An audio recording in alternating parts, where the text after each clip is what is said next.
Hi there. I have the Durant G610 radio control infrared helicopter here.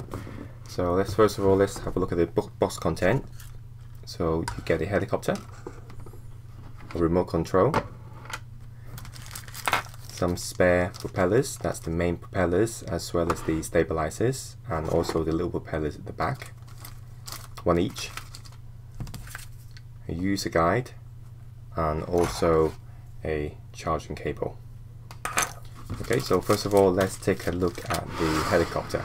The helicopter has got a built-in battery. It's not removable, so when you charge it, what you do is that you use the cable provided. One side of it goes to a charger, USB charger, and on the other side you simply plug this one in. And once it's done, when it's charging, you see the red light glows in this connector here.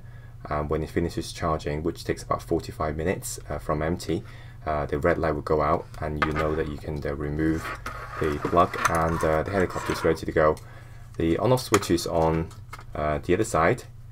It's got light on the front and the back as well when you play, which can be switched off if you want to save batteries to go towards flight time. So that's the helicopter. The remote control, very simple. The battery compartment is at the back. Usually there's a screw here, but I've got it unscrewed so I can show you what it looks like. Inside it takes 6 AA size batteries. I'm using rechargeable here, which work fine. In terms of control, very straightforward. On the left you've got the propeller speed control here.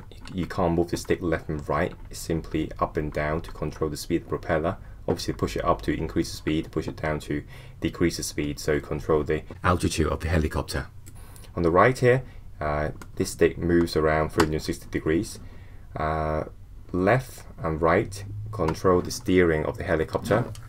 So the helicopter doesn't, if you can imagine, it doesn't actually fly by tilting left and right, it actually turns. So when you push the stick to the left, you steer the helicopter to the left, and to the right, it turns the helicopter to the right, like that. Push it forward, the helicopter goes forward. Push it backwards, helicopter goes backwards. The forward speed is a lot stronger, because I suppose helicopters don't usually fly backwards. So if you pull it back, it will gently back off. But when you push it forward, it really goes. So that's it.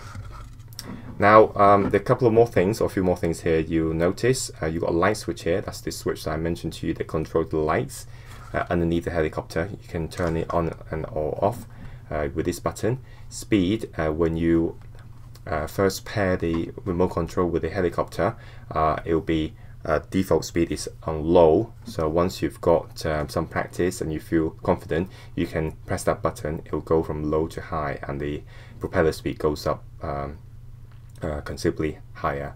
There are 3 channels, A, B, and C.